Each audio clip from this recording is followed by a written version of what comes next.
Hi friends, मैं प्रविंद्र खाई। Friends, आज की हमारी गेम मिखाइल टाल की एक गजब की गेम की है जो उन्होंने सन 1958 में चेक रिपब्लिक के से चेस मास्टर मिरोस्लाव फिलिप के साथ खेली थी। तो चलिए फ्रेंड्स, गेम को करते हैं शुरू। E4 के साथ मिखाइल टाल ने यहाँ शुरू किया तो फिलिप ने यहाँ खेला E5, knight F3, then knight C6।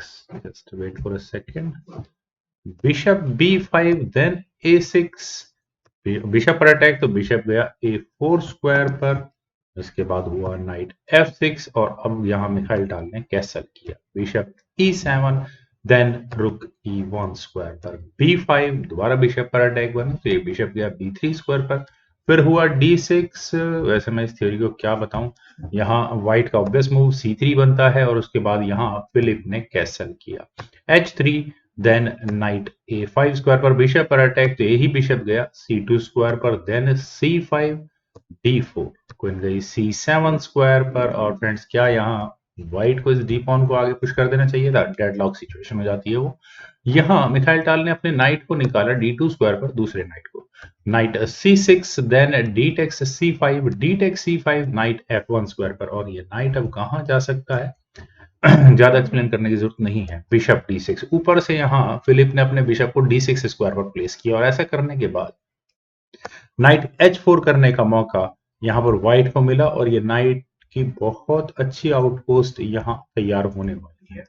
Night E7 यहाँ फिलिप का मूव है। क्वीन गई F3 स्क्वायर पर, देन रुक D8, नाइट E3 और नाइट E3। वही मेरा फोकस था इस F5 स्क्वायर पर। क्वीन गई B7 स्क्वायर पर और क्वीन के B7 स्क्वायर पर फ्रेंड्स आने के बाद क्या होगा? बिशप है ना, प्रॉब्लम नहीं होगी।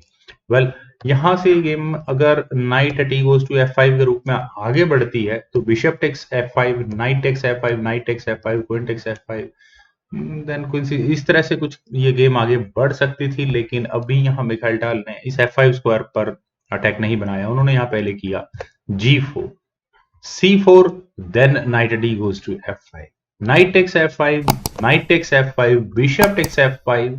और ये जी पॉन जो आगे पुश हुआ था, ऐसा करने के बाद व्हाइट को आखिरी यहाँ फायदा क्या मिला? जी टेक्स F5 करने का। और जी फाइल को सेमी ओपन उन्होंने काफी इजीली करवा लिया है। किंग गया H8 स्क्वायर पर, देन किंग H2 और अब बस इस रुक को लाने की तैयारी है। H6, देन रुक G1 स्क्वायर पर। क्वीन E7 और क्वीन के E7 स्क्वायर पर आने के बाद फिलिप की पहले ही तैयारी है इस G7 स्क्वायर के डिफेंस की। Bishop D2, then bishop C5 और बिशप C5 से हो गई। यहाँ अटैक बना है डायरेक्टली व्हाइट के लाइट डार्क स्क्वायर बिशप पर। Rook at A goes to D1। बिशप पर डिफेंस किया तो ये रुक को रखा D7 स्क्वायर पर। और अब यहाँ फिलिप की क्या तैयारियां हैं? डी फाइल में अपने रुक्स की बैटरी लगाने की। क्वीन गई G3, व्हाइट ने यहाँ अपनी क्वीन को G3 स्क्वायर पर लिया तो इसका डिफेंस यहाँ फिलिप ने पहले ही प्रिपेयर किया हुआ था। क्वीन F8 और अब यहाँ क्या? क्वीन टेक्स C5 इम्पॉसिबल है क्योंकि बिशप D6 और यही इसी पॉइंट पर यहाँ ये क्वीन पिन हो जाएगी। तो शायद ये एग्जैक्टली इसी कारण से यहाँ किंग H1 पहले व्हाइट ने किया।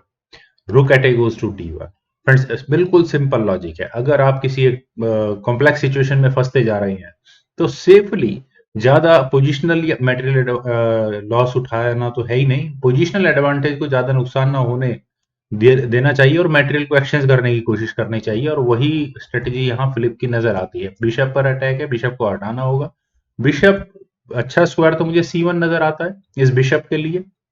और ऐसा होने के बाद दोनों रुक्स एक्सचेंज हो जाएंगे और जो प्रेशर यहाँ मिखाइल टाल ने इस गेम में बना रखा है वो यहाँ उनके हाथों से थोड़ा सा ईज आउट हो जाएगा। वेल, यहाँ हुआ बिशप टेक्स H6। इसकी उम्मीद फिलिप को भी नहीं थी और शायद दर्शकों को भी नहीं।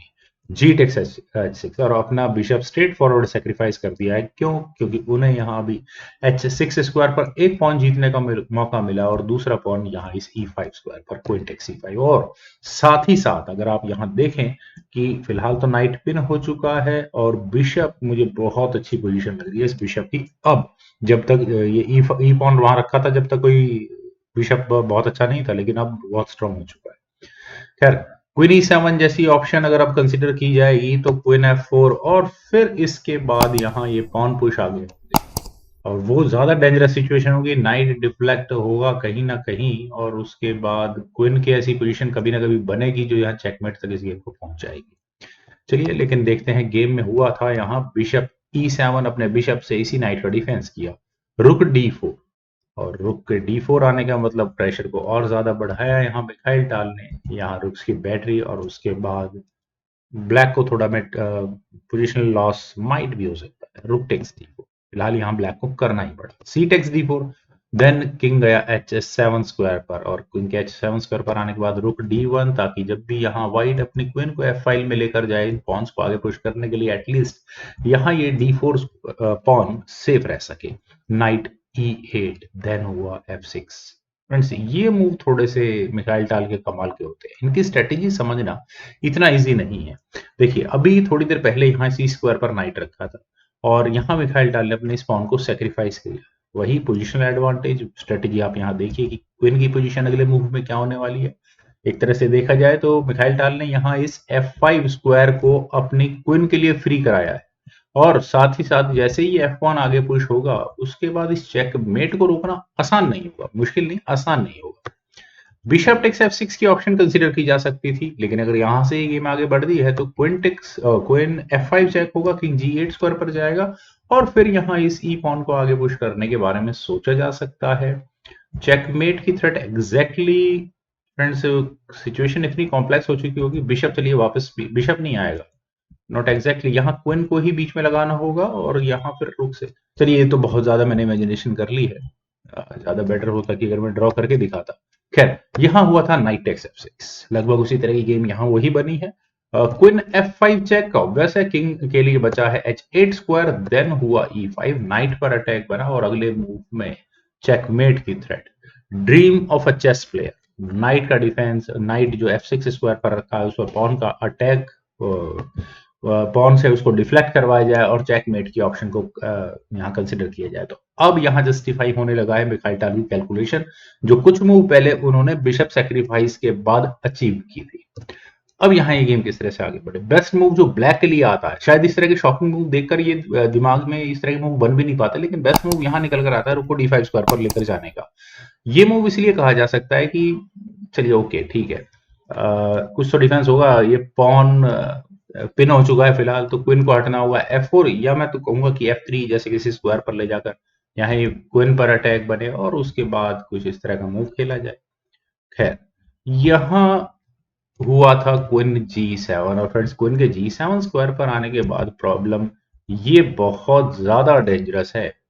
क्या प्लानिंग रही होगी आई डोंट नो यहाँ फिलिप की। पहले तो नाइट लिया, e takes F6, bishop takes F6, that's okay. यहाँ इस पॉन पर भी अटैक है, तो अगर मटेरियल एक्सचेंज हुआ कंप्लीटली तो गेम इक्वल की तरफ, मटेरियल वाइज इक्वल हो जाएगी, पोजिशनल एडवांटेज पूरी तरह से व्हाइट के पास है।